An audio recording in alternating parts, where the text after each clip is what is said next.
सभी का बेहद का परम परम स्वागत है। दादाजी के यूट्यूब चैनल पे सभी का बेहद का परम परम स्वागत है। तो आशा रखता हूँ सब बेहद की आत्माएं व्यस्त होंगे, मस्त होंगे, एकदम फर्स्ट क्लास होंगे। आज हमने ग्रुप में एक वीडियो शेयर किया था, फॉरगिवनेस वाला। कल किया था, शायद आज किया था।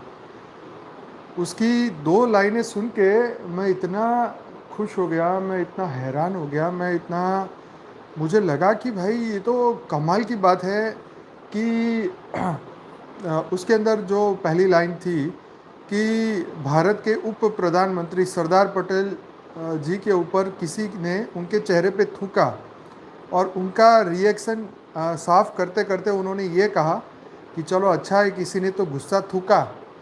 ये लाइन सुन के जो है मैं इतना वंडर हो गया कि कोई एक व्यक्ति इतना पॉजिटिव कैसे हो सकता है, कोई इतना विजडम मतलब कैसे हो सकता है, किस तरीके से इतनी विजडम आ सकती है। ये गजब की बात थी।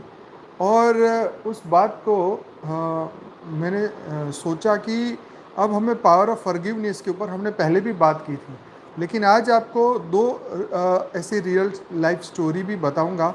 इस वीडियो के बीच बीच में वो आएगी, आपको ध्यान से सुनना होगा।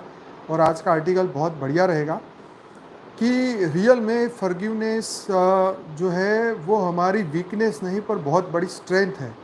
और इस स्ट्रेंथ के साथ जो है हम चाहें तो अपने आप को बहुत मजबूत मजबूत बना सकते हैं, और हम चाहें तो अपने आप को वीक बना सकते हैं।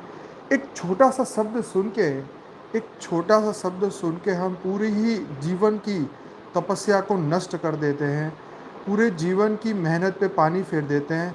सिर्फ एक शब्द, वो भी हमारे अंदर की क्रोध को जगा देता है, सोई हुई अग्नि को जगा देता है, और फिर पूरे जीवन की तपस्या कुछ ही मिनटों में, सेकंडों में पूरा नष्ट हो जाता है।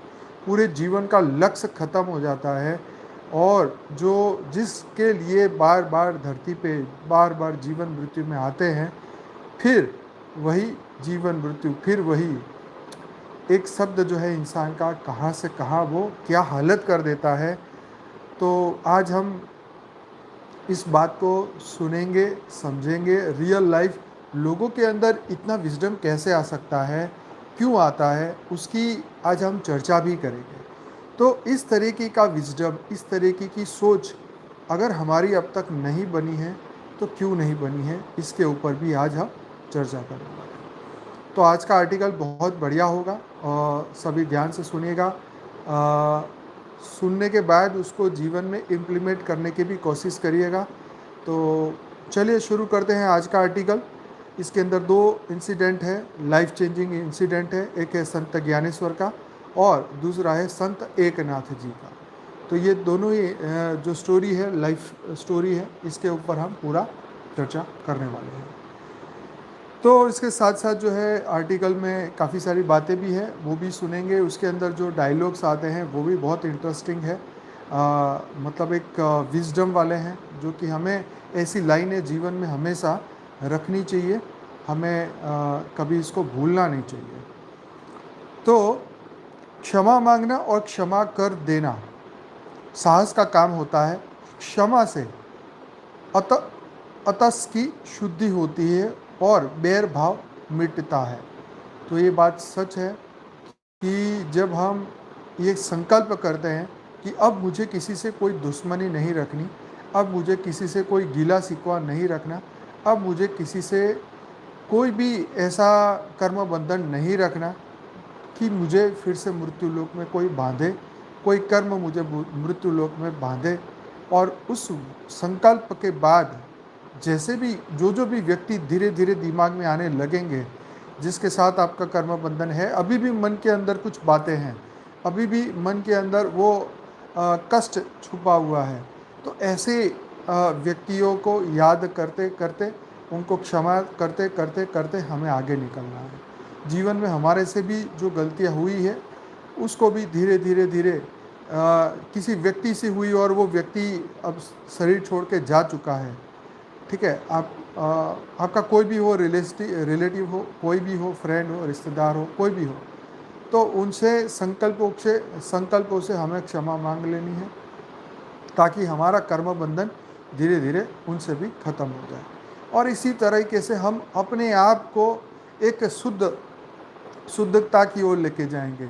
एक आत्मा जो है पवित्रता की ओर होती जाएगी और धीरे धीरे हमारे कर्म बंधन भी खत्म होते जाएंगे। तो स्टे ट्यून, बने रहिए। शुरू करते हैं आज का आर्टिकल। यस, उससे पहले 1 मिनट, पंखा थोड़ा तेज है, थोड़ा धीरे करना पड़ेगा। वॉइस मुझे भी आ रही है तो आपको भी आ रही होगी माइक में। 1 सेकेंड, बीच में सॉरी उठना पड़ रहा है।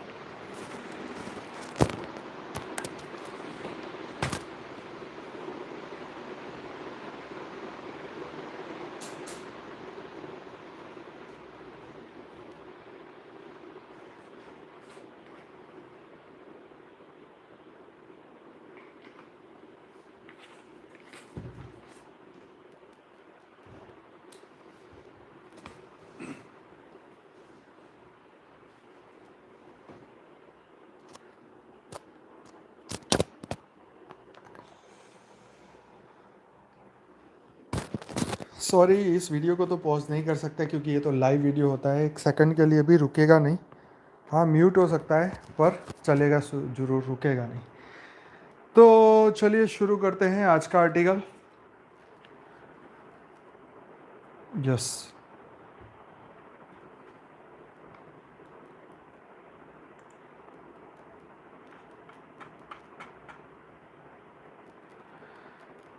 तो इसके साथ 2 लाइन पहले कहूँगा। प्रसिद्ध शायर मिर्ज़ा गालिब के शेर का उल्लेख भी करेंगे यहाँ पे। उनकी पंक्तियों में जो स्वर है, उनकी गूंज मन के भीतरी तल तक पहुँचने में समर्थ है। उन्होंने कहा था, कुछ इस तरह हमने ज़िंदगी को आसान कर लिया, किसी से माफ़ी मांग ली, किसी को माफ़ कर दिया। तो गज़ल तो बहुत मस्त है सॉरी, शायरी बहुत मस्त है। किसी से माफ़ी मांग ली और किसी को माफ़ कर दिया। तो यही ज़िंदगी का फसाना है, यही ज़िंदगी का मकसद भी होना ही चाहिए। अच्छा, अब क्षमा के ऊपर बहुत वंडरफुल थॉट है, ये भी ज़रा सुनिए। क्रोध एक विकार है तो क्षमा एक विचार है। जहाँ विकार होगा वहाँ विचार संभव नहीं है। इसलिए यथार्थ क्षमा तभी संभव है जब चित्त संतुलित और क्रोध विहीन हो। क्या बात है, बहुत बढ़िया लाइन है। तो greatness of Sant Eknath in forgiving evil behaviour, बुरे आचरण करने वाले व्यक्ति के प्रति संत एकनाथ का क्षमापूर्ण व्यवहार। अभी हम इसको सुनेंगे। तो कहते हैं कि एक बार एकनाथ महाराज गंगा स्नान करके वापिस आ रहे थे। तभी एक व्यक्ति ने उन पर थूक दिया। वे फिर नदी पर गए, पुनः स्नान कर फिर वापस लौटने लगे। तब उस दुष्ट व्यक्ति ने फिर से उनके ऊपर थूक दिया। अनेक बार ऐसा हुआ। एकनाथ जी ने न तो अपना नियम तोड़ा, न ही शांति छोड़ी। अंत में लज्जित होकर उस दुष्ट व्यक्ति ने एकनाथ जी के पैर पकड़े और वह उनका परम शिष्य बन गया। इस प्रकार अधिक्षेप उपहास कर रहे थे, उपहास कर रहे हैं। इस प्रकार अधिक्षेप उपहास कर रहे हैं। जिधर उधर तुच्छता बुद्धि से देखने वाले सभी पापी है। यदि हम चाहते हैं कि ऐसा व्यक्ति परिवर्तित हो और योग्य मार्ग पर चले तो शांति ब्रह्म एकनाथ जी की तरह क्षमाशीलता को हमें अंगीकार करना होगा। जो तलवार से जीता नहीं जा सकता, उसका अंतःकरण क्षमा द्वारा जीता जाता है। क्षमा और दया में बहुत अंतर है। दया दीनहीन दुर्बल व्यक्तियों पर ही की जाती है। जिस पर दया की जाती है उसकी क्षमा अनुकंपनीय और दयनीय होती है। प्रायः वह शरण में आया भीख मांगता हुआ होता है, परंतु जिस पर क्षमा करनी होती है वह प्रायः बलवान, अहंकारी, अभिमानी होता है। मोह और अज्ञान से घिरा रहता है और उस आवेश में वह आततीय कृत्य करता है। जो उससे अधिक बलवान होता वही उसे रास्ते पर ला सकता है। क्षमा रास्ते पर लाने का एक प्रकार है। दया में दया में दया में तो ये क्षमा में तो सॉरी दया में ये दायित्व ही नहीं रहता। शांत चित्त आत्मभाव ही क्षमा की पूर्व सिद्धता है। ऐसी अवस्था के बिना क्षमा संभव नहीं है। तो कुछ लाइनें थी, अब आगे बढ़ते हैं। क्षमा कर देना, माफ़ कर देना बहुत बड़ी क्षमता का परिचायक होता है। इसीलिए शास्त्रों में कहा गया है क्षमा वीरस्य भूषण, अर्थात क्षमा वीरों का आभूषण है, कायरों का नहीं। कायरों को प्रतिकार करता है। प्रतिकार करना आम बात है, लेकिन क्षमा करना सबसे हिम्मत वाली बात है। क्षमा भाव अतस का भाव है। तो देखिए, जीवन में हमारे परिवार के अंदर बहुत सारे लोगों ने अलग अलग भाव में आके अच्छी और बुरी बातें कही होगी। कई बार हमने उनको क्षमा कर दिया होगा, कई बार हमने उनको क्षमा नहीं किया होगा। लेकिन एक बात हमेशा ये ध्यान रखें, जब अब तक तो हम यही मानते रहे कि हम एक मनुष्य हैं, अब तक तो हम ये मानते रहे कि हम एक मनुष्य हैं, लेकिन अब हमें ये मानना होगा, हमें बिलीव करना होगा, हमें विश्वास करना होगा, हाँ मैं एक मनुष्य, ये शरीर मैंने जरूर धारण किया है, एक मनुष्य शरीर, लेकिन मेरी जो आत्मा है वो बेहद की परम परम परम परम महान आत्मा है, दिव्य आत्मा है, जागृत आत्मा है, परम लाइट और परम प्रकाश की आत्मा है। जब तक आप ये स्वीकार करेंगे नहीं, तब तक आपका आत्मा भाव बढ़ेगा नहीं। आत्मा भाव से ऊपर का भाव है हमारा बेहद का भाव।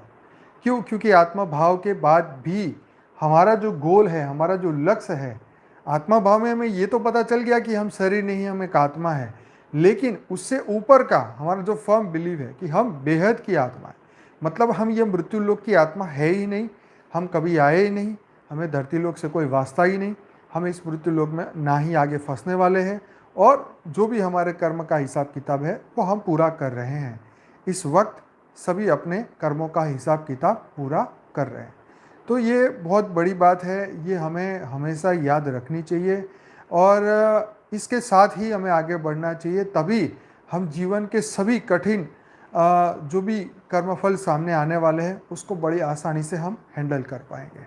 नहीं तो हमारा अगर देह भाव रहेगा तो डेफिनेटली जब वो कर्म हमारे सामने आएगा तब हमारा अज्ञान भी उसको सपोर्ट करेगा और हम दुखी से महादुखी हो जाएंगे।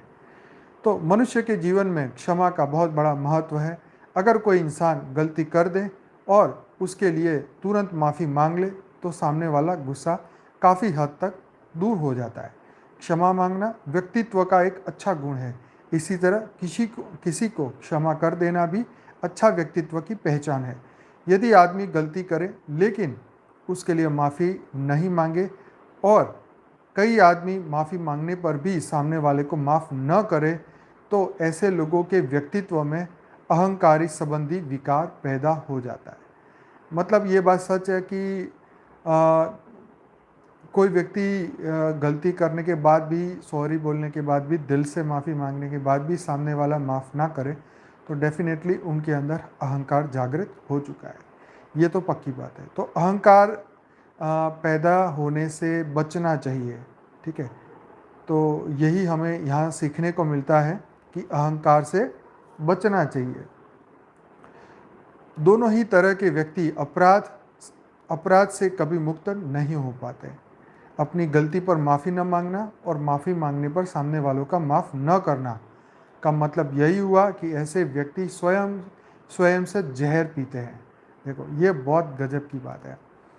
इंसान ऐसा होता है ना कि प्रतिशोध पे भी एक बार आर्टिकल लिखेंगे कि प्रतिशोध, जब इंसान के अंदर वो भाव पैदा हो जाता है प्रतिशोध लेने का, या किसी की गलती जब माफ़ी मांगने का एक मौका होता है और हम उसको चूक जाते हैं, हमारी गलती हुई, माफ़ी मांगने का जो मौका है हमने चूक लिया, छोड़ दिया अपने अहंकारवश कि जाना है वो क्या कर लेगा, देखा जाएगा, हाँ आगे ऐसे तो कितने 70 आए 70 गए। तो ये जो रिवेंज लेने की बात है, जो मतलब देखा जाएगा, हम देख लेंगे, हम तो हमारी तो बहुत जान पहचान है, हम कर लेंगे, वो कर लेंगे। देखो ये सब भौतिक जगत की बात है, लेकिन अध्यात्म का तो कर्म बंधन तो बन गया ना। जो एक एनर्जी एक ऐसी तो रिकॉर्ड हो गई ना, उस वक्त आपके अंदर वो भाव आया, चाहे वो बदला लेने का हो, चाहे झुकने का भी ना हो, गलती होने पर भी स्वीकार ना करना हो, तो ये सामने से ही जहर पीने वाली बात हो गई। क्योंकि ये टॉक्सिक है, ये एक नेगेटिव एनर्जी है जो आने वाले समय में दोबारा सामने आएगी। यस यस, कर्म का पैटर्न खराब होगा, कर्म फिर खराब होते जाएंगे, वो सामने आते जाएंगे, नेगेटिव थॉट, अहंकार का भाव, एक गुस्से की भावना, ये सब चीज़ें बढ़ती ही जाएगी, बढ़ती ही जाएगी, बढ़ती जाएगी। यस, आपने लिखा है अगर कोई माफ़ी ना मांगे फिर उसको माफ़ नहीं करना पाप है क्या? देखो ऐसा है कि कई छोटी छोटी चीज़ों की माफ़ी, कई लोग तो हर बात पे सॉरी सॉरी सॉरी बोलते रहते हैं, छोटी छोटी बातों में सॉरी। मतलब सॉरी तो ऐसा ही हो गया जैसे रोड पे बिकने वाली सब्जी भाजी, ठीक है। तो सॉरी को इतनी जल्दी इस तरीके से यूज़ ना करें। मतलब कहने का मतलब गलती हो तो करें, लेकिन जान के पहले गलती भी करो फिर सॉरी भी बोलो। और इस तरीके का स्वभाव मैंने कई लोगों का देखा भी हुआ है।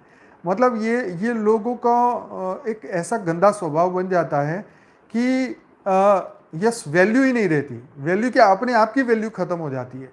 क्योंकि कोई गलती भी करे और फिर सॉरी भी बोले तो हम सोचेंगे ये तो बंदा है कि जानवर है।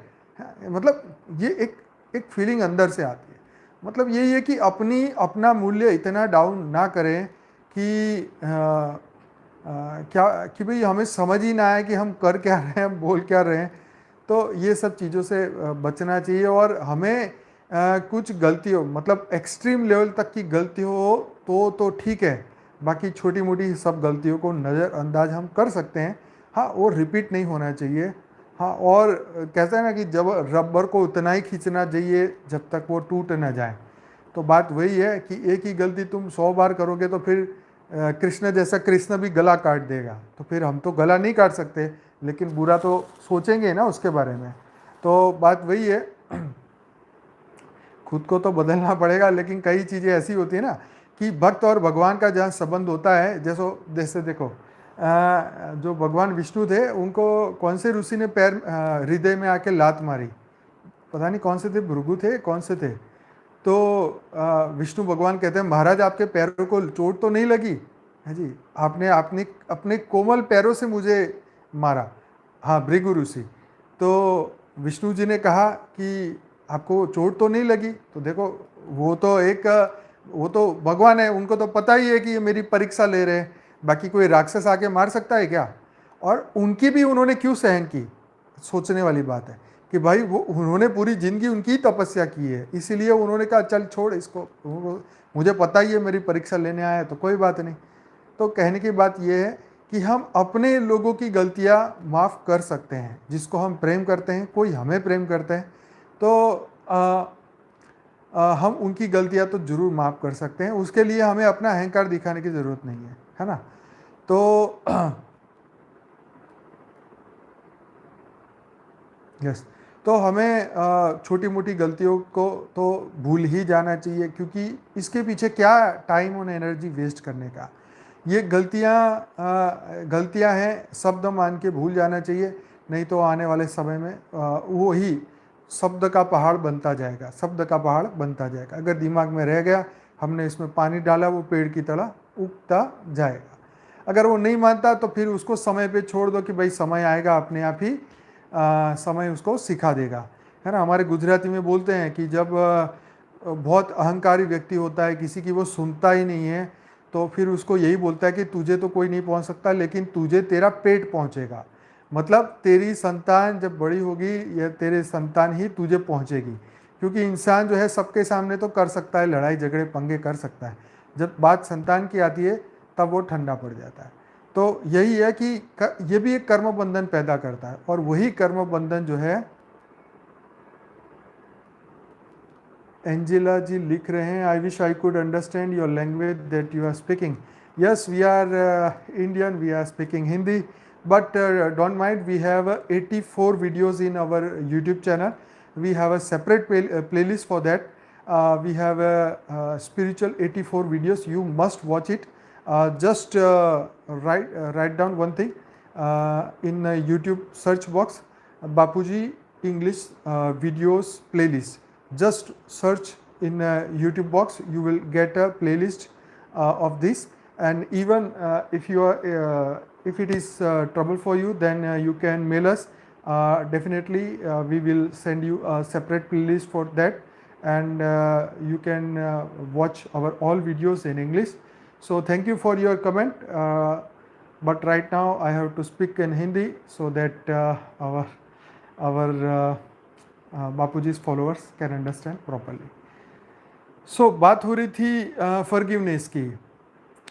तो फॉरगिवनेस की बात में यही थी कि छोटी मोटी गलतियों को तो हमें भूलना चाहिए, क्षमा करना चाहिए, और क्षमा ही हमारा आभूषण बताया गया।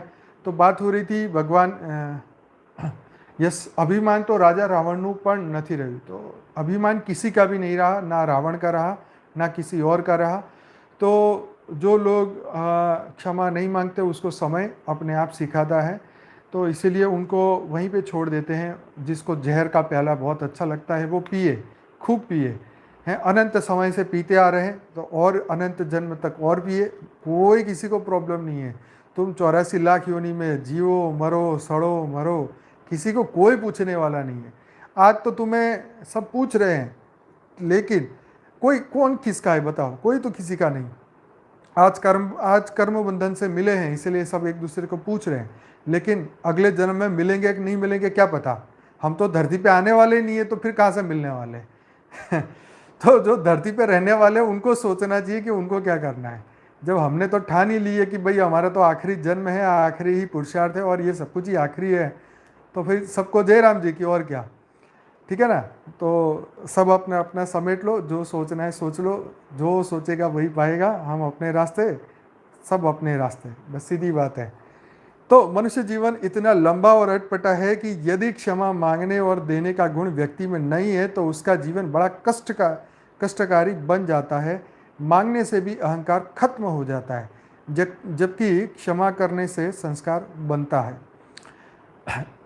एक बार क्या हुआ, हमारे यहाँ तो क्या है कि इंडिया के अंदर कोई भी बैंकों में जाओ, पोस्ट ऑफिस में जाओ, तो यहाँ तो लाइन होती है। कोई लंबी बात, कोई बड़ी बात नहीं है। तो मेरा दोस्त बोलता है, यार इतनी लंबी लाइन में तू जाएगा तो खड़ा रहेगा। मैंने कहा क्या करेंगे यार, जाना है तो है, खड़ा भी रहना पड़ेगा। तो मैंने कहा देख, ऐसे लंबी लंबी लाइनों में खड़े रहने से है ना, हमारे अंदर का ईगो ख़त्म होता है कि हम कोई मतलब कोई भी, जहाँ आप उस चीज़ का भोग करते हैं, आप भुगत ही रहे ना, धरती में धक्के खा रहे हैं, लाइनों में लगे हैं, ठीक है, तो क्या कर रहे हो? अपने कर्मों का भोग ही कर रहे हो। तो लाइन में लगना, हमें एक एहसास होता है कि हम मृत्यु लोक में हैं, हमें भी यहाँ सभी की तरह यहाँ धक्के ही खाने हैं। अब पॉपुलेशन तो बढ़ ही रही है, हर जगह भीड़ भड़ाके तो बढ़ ही रहे, क्या करेंगे। तो कहने का मतलब ये है कि ये सब सिचुएशन में हमारा अहंकार टूटता है कि हम इतने सुप्रीम नहीं बन गए, या हम इतने हाई लेवल नहीं बन गए। हमें भी जगह जगह जहाँ पर भी मौका मिलता है तो लाइन में लगना ही पड़ता है। हम अमिताभ बच्चन तो है नहीं कि जहाँ हम खड़े हो जाए वहीं से लाइन शुरू हो जाए। तो ठीक है, जीवन का ये नाटक है, तो करने का अभी क्या है, इसमें क्या डरने का। ठीक है ना। तो क्षमा को शीलवान का शस्त्र, प्रेम का परिधान और नफरत का निदान कहा गया है। यदि सामने वाला किसी की गलती को माफ़ करता है तो उस व्यक्ति की सहायता करता है, साथ ही स्वयं की सहायता भी करता है। क्षमा करने के लिए व्यक्ति को अपने अहम को ख़त्म करना पड़ता है। ये देखो, ये बहुत बड़ी बात है कि क्षमा करने के लिए व्यक्ति को अपने अहम को ख़त्म करना पड़ता है, और एक सहनशील व्यक्ति ही इसे कर सकता है। कमज़ोर व्यक्ति कभी क्षमा नहीं कर सकता। क्षमा करना शक्तिशाली व्यक्ति का गुण है। देखो, हमने एक इंसिडेंट हमने पहले भी डिस्कस किया था, फिर से करना चाहूँगा कि सेठ और नौकर की लोन लेने और देने के चक्कर में तू बहस हो गई। तो छोटा मतलब नौकर के साथ सेठ ने तू मैं कर ली, और उस दिन मूड ऐसा ही ज़्यादा ख़राब हो गया, दोनों ही क्रोध में आ गए। तो नौकर ने क्या किया कि उसने अपने आप पे मिट्टी का तेल डाल के खुद जल गया और सेठ को जाके जप्पी पा ली। मतलब खुद तो जला ही जला, उसको भी जला दिया, दोनों ही मर गए। तो कहने का मतलब ये है, अगर सेठ ने बड़ा बन के उसको क्षमा कर दिया होता, मैंपन का त्याग किया होता, तो शायद उसकी खुद की जान बच जाती। परंतु मैं सेठ हूँ, मैं बड़ा हूँ और मैं इसको माफ़ नहीं कर सकता, इसकी एक भी गलती मेरे से देखी नहीं जाती। तो हमें ये समझना चाहिए कि सामने वाला किस लेवल पे है ना। आप पागल को कुछ भी बोल दो, पागल को ऐसे मारने का भी इशारा दिखाओ, तो पागल क्या करेगा, वो तो सीधा पत्थर उठा के सिर पे ही मारेगा। ठीक है, उस वक्त उसका ये नहीं पता कि सामने वाला का होगा, क्या होगा कि नहीं होगा। है? तुम उसको पुलिस के पास भी ले जाओगे तो वो तो कहेंगे ये तो पागल है, कोर्ट में भी ले जाओगे तो बोलेगा ये तो पागल है, तुम पागल से कैसे भिड़ गए, है ना। तो यही बात है कि सबको अपने हाल पे रहने दो, यही सबसे अच्छा इस वक्त के लिए अच्छा है। देखो, इस वक्त को संभाल लेना बहुत जरूरी है। आगे होने वाले समय में उसका क्या होगा कि हमारा क्या, वो तो समय दिखाएगा, लेकिन फिलहाल हमें एक डिस्टेंस बनाना चाहिए। तो क्षमा का अर्थ है, अगर कोई आपके प्रति किसी प्रकार का अपराध करे तो आपके मन में उसके प्रति क्रोध को शांत कर लेना होगा। क्षमा शब्द का अपभ्रंश है जिससे एक और शब्द जिससे एक और शब्द क्षमता भी बना है। क्षमता का अभिप्राय शक्ति से है, बल से है। वास्तविक रूप में क्षमा का अर्थ सहनशीलता है। अनेक धर्मों में, धर्म ग्रंथों में क्षमा के महत्व को दर्शाया गया है। शास्त्रों में कहा गया है क्षमा वीरस्य भूषणम, अर्थात क्षमा वीरों का आभूषण है। वाण भट्ट के हर्षचरित में उल्लेख किया गया है कि क्षमा ही मूल सर्वत पमास, अर्थात क्षमा सभी तपस्याओं का मूल है। देखो, ये लाइन को फिर से सुनो, क्षमा सभी तपस्याओं का मूल है। देखो, कई बार हम प्रतिशोध के चक्कर में, अपने अहंकार आवेश के चक्कर में वर्षों की तपस्याएं हम नष्ट कर देते हैं। तो यहाँ बता दिया क्षमा सभी तपस्याओं का मूल है। तो जितनी भी हमारी तपस्या, जितनी भी पावर है, उसको बचाने का एक ही मौका है। महाभारत में कहा गया है क्षमा असमर्थ मनुष्य का गुण और असमर्थ मनुष्य का आभूषण है। महाभारत में यह भी कहा गया है कि दुष्टों का बल हिंसा है, राजाओं का बल दंड है और गुणवानों का बल क्षमा है। पूजन प्रक्रिया में क्षमा मांगने का नियम है। दैनिक जीवन में जाने अनजाने में अनेक गलतियां होती रहती है। पूजा में क्षमा प्रार्थना का संदेश यही है कि दैनिक जीवन में हमसे जब भी कोई अपराध हो जाए तो तुरंत ही क्षमा मांग लेनी चाहिए। जैनिज्म में कहा गया है, जैन दर्शन में पर्युषण कहता है गच्छामि दुक्कड़म, ऐसा कुछ बोलते हैं ना, सॉरी मिच्छामि दुक्कड़म, माफ़ करिएगा, मिच्छामि दुक्कड़म, मतलब जिससे भी जो गलती हुई है, मेरे से जो गलती हुई है, उसके लिए मैं क्षमा मांगता हूँ। जैन दर्शन में पर्युषण या दशलक्षण पूर्व के दिनों में आध्यात्मिक तत्वों की हम आराधना करके अपना और अपने जीवन मूल्यों का स्पर्श करते हैं। इसकी समाप्ति के ठीक एक दिन बाद विशेष पर्व मनाया जाता है, वह है क्षमा वाणी पर्व। सेतेश्वर परंपरा इसे संवंतरी के नाम से पुकारते हैं। वही दिगंबर परंपरा के अनुयायी इसे क्षमा पर्व या क्षमा वाणी पर्व कहकर पुकारते हैं। यह बहुत धामधूम से मनाया जाता है। दुनिया में यह अपने तरह का अलग पर्व है जिसमें क्षमा या माफ़ी मांगी जाती है। इस दिन प्रत्येक जीव से अपने जाने या अनजाने में किए गए अपराधों की क्षमा याचना की जाती है। बधाइयों के पर्व बहुत होते हैं जिनमें शुभकामनाएं दी जाती है, लेकिन जीवन में एक ऐसा भी दिन आना चाहिए जब अपनी आत्मा के बोझ को कुछ हल्का कर सके।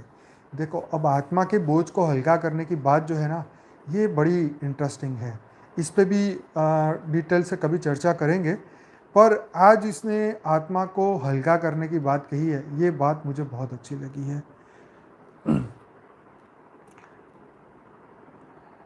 अपनी भूलों का प्रायश्चित करना या यह प्रतिज्ञा करना कि दूसरी भूल नहीं करेंगे, यह भी आत्म विकास में सहयोगी होता है।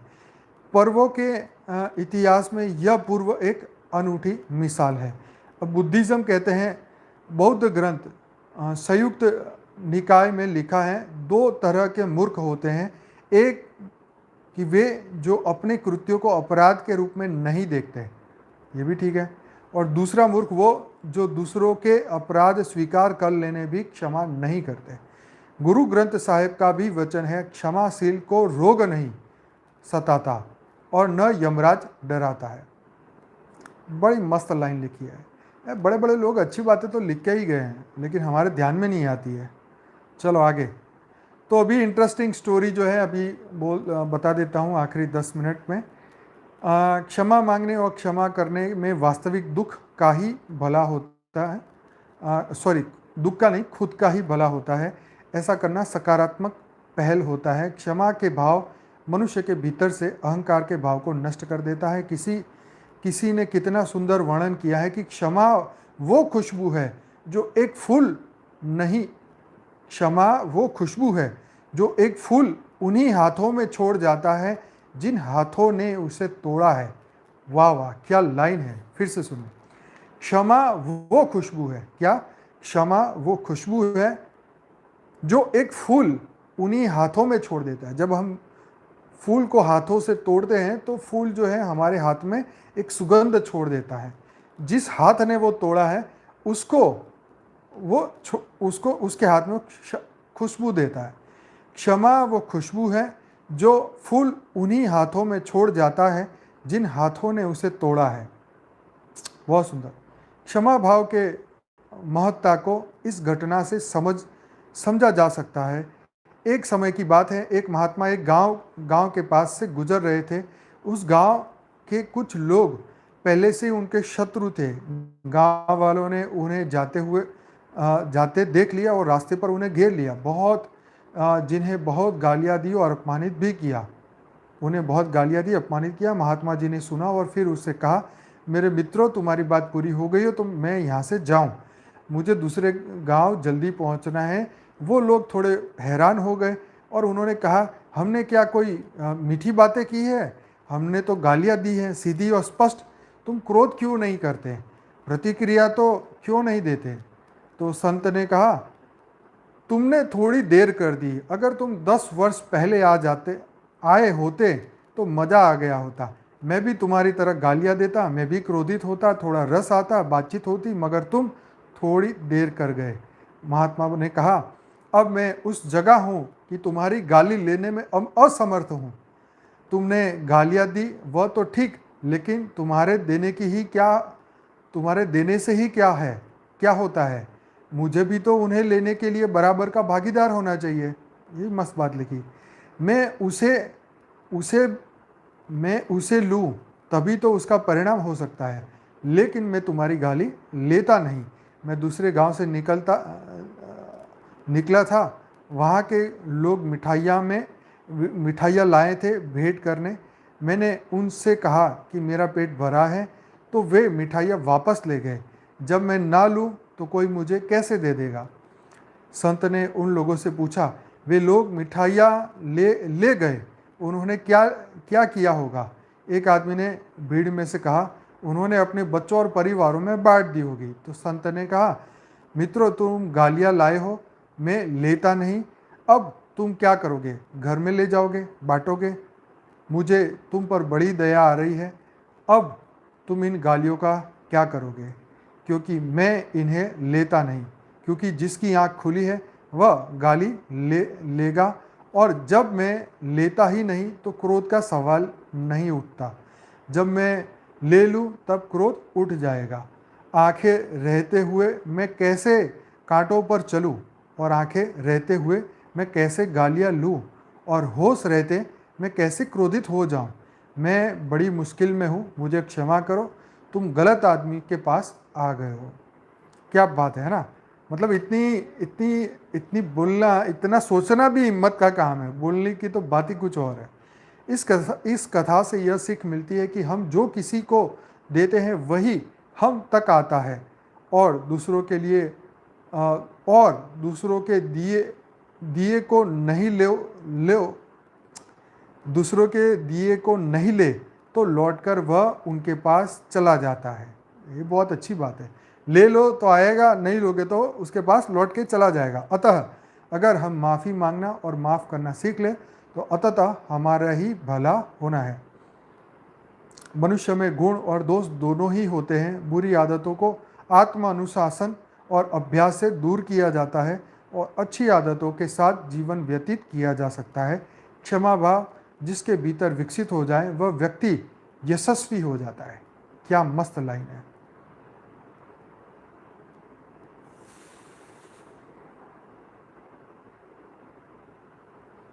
शास्त्रों में लिखा गया है अति सर्वत्र विजयेत, अर्थात अति किसी चीज की भी भली नहीं होती। महर्षि वेदव्यास जी ने कहा है कि न तो तेज ही सदा श्रेष्ठ है और न ही क्षमा। ये भी मस्त लाइन है। गलतियां सभी से होती है, बाद में पछतावा भी सभी को पड़ता है। अगर हमने गलतियां होती है माफ़ी मांग ली, मांगना भी आना चाहिए। दूसरे की गलतियों को माफ़ करने का साहस भी होना चाहिए। क्षमा मांगने के लिए व्यक्ति को साहस जुटाना होना पड़ता है और एक साहसी व्यक्ति ही क्षमा कर सकता है। जब कोई व्यक्ति किसी को माफ़ कर देता है तो यह बीते समय को तो नहीं बदल सकता, परंतु ऐसा करने पर वह आने वाले कल को सुधार लेता है। अब यह प्रश्न है कि कोई अगर बार बार गालियों का सीमा का उल्लंघन करे फिर उसे क्षमा कर देना चाहिए। अगर आपके क्षमा भाव को कोई कमजोरी समझ ले और बार बार गलतियां करे तो उसे दंडित करना भी आवश्यक हो जाता है, खासकर तब जब उसकी गलतियों का परिणाम सिर्फ आपको नहीं समाज को भी भुगतना पड़े। मतलब किसी व्यक्ति आपको गालियां दे रहे हैं, दुख दे रहे हैं और उसकी जो दुख देने की प्रक्रिया सिर्फ हमें नहीं, पूरे गांव के लिए, पूरे समाज के लिए अगर गलत है तो फिर उसको दंड देना चाहिए। श्री कृष्ण ने इस प्रश्न का निदान हमने देखा है। उन्होंने शिशुपाल के 99 गलतियों को क्षमा कर दिया। उन्होंने उसे पूर्व में ही सचेत कर दिया था कि अगर 100वीं गलती हुई तो दंड भुगतना पड़ेगा और 100वीं गलती होते ही उन्हें दंड मिल गया। परंतु इस दुविधा का निवारण करते हुए किसी ने कहा है कि संसार में ऐसे अपराध कम ही है जिन्हें क्षमा नहीं कर सकते। देखो, हमने बार बार सुना होगा लोगों से, अरे क्या हो जाएगा, फांसी थोड़ी हो जाएगी, फांसी थोड़ी हो जाएगी, फांसी थोड़ी हो जाएगी। तो भाई फांसी तो नहीं होती, ये तो अच्छा है छोटी छोटी अपराधों के लिए फांसियाँ नहीं होती, नहीं तो आए दिन लोग फांसियों पे चढ़ते रहते। तो ये बात सुन के मुझे याद आया कि संसार में ऐसे अपराध कम ही हैं जिन्हें हम क्षमा नहीं कर सकते, है ना। तो छोटी मोटी चीज़ों को तो इसके लिए माफ़ी इतना क्रोधित नहीं होना चाहिए कि क्या बोलते हैं, फांसी जैसी सज़ा हम अपने मन से उसको दे दें, जा तेरे को फांसी हो जाएगी, तुझे ये मतलब बद्दुआ देना एक मनुष्य का एक आदत सी पड़ गई है। वो हमें ख़त्म कर देना है।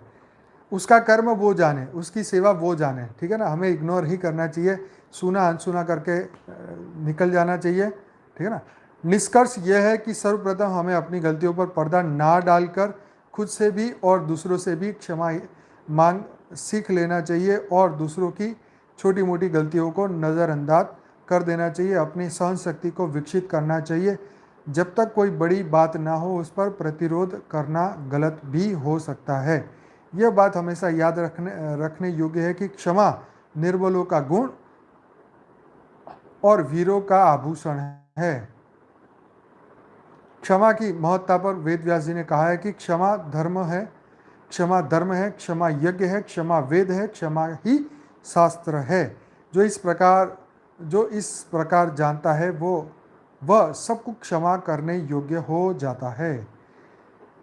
तो बहुत बढ़िया बात, लेकिन हमारा समय यहीं समाप्त होता है। तो अभी संत ज्ञानेश्वर जी की स्टोरी जो है हम कल लेंगे, ठीक है जी। तो तब तक के लिए आज जो सुना समझा उसका दोबारा सुन के उसका अभ्यास करना, मनोमंथन करना, सोचना, विचारना, गहरे विचार में जाना और हमारे अंदर के कोई भी ऐसे अवगुण अभी भी है, आ रहे हैं, बार बार उठ रहे हैं, सुनते समझते किसी व्यक्ति के प्रति कुछ ऐसी मेमोरी हमने केंद्रित कर दी है, किसी के लिए हमने ऑलरेडी एक उसका अभिप्राय बना के रखा है, तो उसको जो है उसको मिटा दीजिए।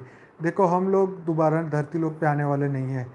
जो भी देखो आपके जीवन में आने वाले कई तरीके के लोग होंगे, देवता, दानव, यक्ष, किन्नर, 84 लाख योनि के गधे, बिल्ली, कुत्ते जैसी आत्मा, सब टाइप के लोग आपके जीवन में आए होंगे, आने वाले होंगे। और भी जितना समय धरती पे तो पता नहीं, लेकिन ये जीवन में है और आएंगे। ठीक है, जिसका कर्म बंधन है वो आएगा, तो आएगा तो ये मान के चलो कि यस, अब सबको मुक्त करने का समय है। तो इसलिए हो सके इतना क्षमा ही करना है, किसी से प्रतिशोध के बारे में सोचना ही नहीं है। हमें ये भी नहीं सोचना कि समय उसका बुरा करे या समय उसको सिखाए। देखो ये कर्म का नियम तो पहले से चल रहा है, आज भी चल रहा है, कल भी चलेगा, चलता ही रहेगा। तो सबको अपने कर्मों पे छोड़ के आगे बढ़ना है।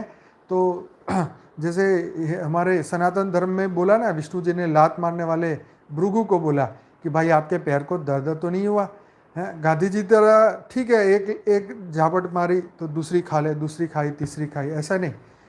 यहाँ बात हो रही है कि भाई तुम झापट भी मारोगे तो हाथ में भी तो उसको भी तो दर्द होगा ना। तो सनातन धर्म ये कहता है कि भाई वो भृगु ऋषि ने लात मारी तो विष्णु जी ने कहा आपके पैरों को चोट तो नहीं है महाराज, आप तो वो तो परीक्षा ले रहे थे। तो बात यही थी कि किसी को भी इस तरीके से हमें नहीं देखना कि उसका बुरा हो, मन में भी ये नहीं सोचना चाहिए, क्योंकि अब हमारे पास समय कम है। और जिसके पास समय है वो करता रहे, उसको तो कई जन्म लेने हैं, बहुत कुछ करना होगा, लेकिन हमारा समय कम है। तो चलिए सभी बेहद की आत्माएं अपनी अपनी आंखें बंद करिए, परम शांति की ओर चलते हैं, बेहद की परम शांति की ओर चलते हैं, विश्व में नई बदलाव की ओर चलते हैं। अब कोरोना फिर से धरती पे हावी हो रहा है, तो उसको फिर से तपस्या का बल बढ़ाते हैं। जैसे जैसे वो धीरे धीरे गायब हुआ था, फिर से ही चला जाएगा, लेकिन तब तक पूरे वायुमंडल को पॉजिटिव बनाएं, पूरे वायुमंडल में नेगेटिव एनर्जियों को ख़त्म करें, नेगेटिव वायरसों को ख़त्म करें। जितनी भी नेगेटिविटी विचारों की, सोच की, संकल्पों की जितनी भी है, उस सब को वायुमंडल से ख़त्म करें, वायुमंडल को शुद्ध करें। परम पॉजिटिव पवित्र संकल्पों से, परम शांति के संकल्पों से धीरे धीरे पूरे वायुमंडल को क्योर करें, अपने ओरा को क्योर करें, अपने घर को लाइट हाउस बनाएं, अपने घर को परम प्रकाश का बनाएं। तो सभी बेहद की आत्माएं धीरे धीरे एकदम रिलैक्स हो जाएं, परम परम परम शांति की ओर आगे बढ़े, एकदम रिलैक्स होके।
सभी बेहद की आत्माएं एकदम रिलैक्स होके आत्मा स्वरूप में स्थिर हो जाएं, मन को एकदम परम शांत कर दे,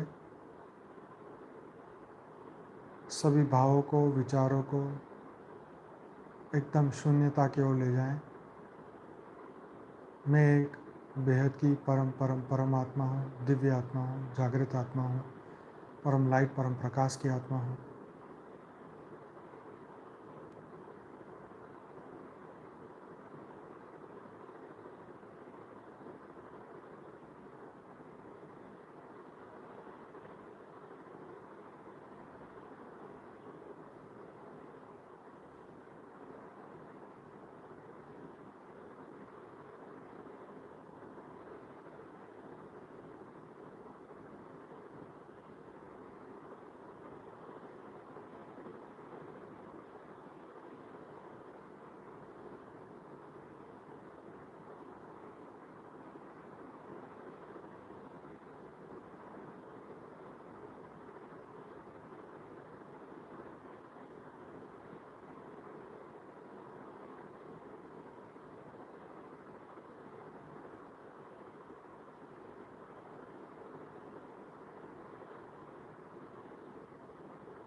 बेहद की कला के परम धाम से बेहद के दादाजी छोटू राम बापू जी हम सबको परम प्रकाश परम लाइट दे रहे हैं। अनंत आनंद शक्तियाँ हमारे अंदर आ रही हैं। हमारा पूरा ओरा परम प्रकाश परम लाइट का बन चुका है। हमारी आत्मा में अनंत अनंत सूर्यों की शक्तियाँ आ रही है। हम परम प्रकाश परम लाइट के स्वरूप को धारण कर चुके हैं।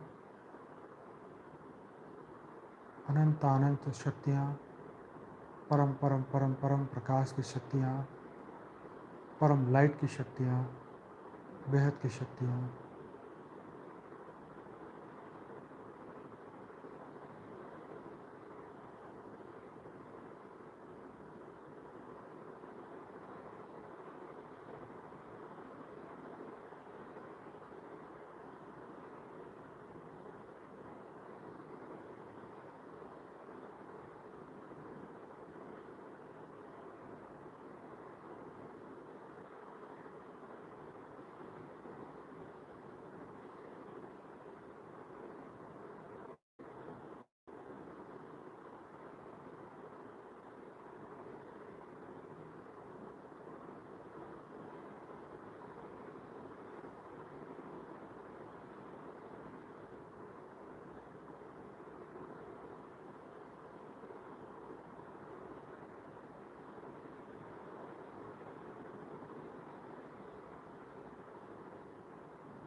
पूरी पृथ्वी परम परम परम शांति से भरती जा रही है। परम लाइट परम प्रकाश पूरी पृथ्वी पे उतरता जा रहा है। बेहद की परम परम परम महाशांति हो रही है। बेहद की परम परम परम महाशांति हो रही है। चारों ओर परम प्रकाश परम लाइट चारों ओर फैलती जा रही है। विश्व में परम परम परम शांति हो रही है।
सभी बेहद की आत्माएं, आप सभी का बहुत बहुत धन्यवाद, दिल से धन्यवाद। बेहद की परम महाशांति।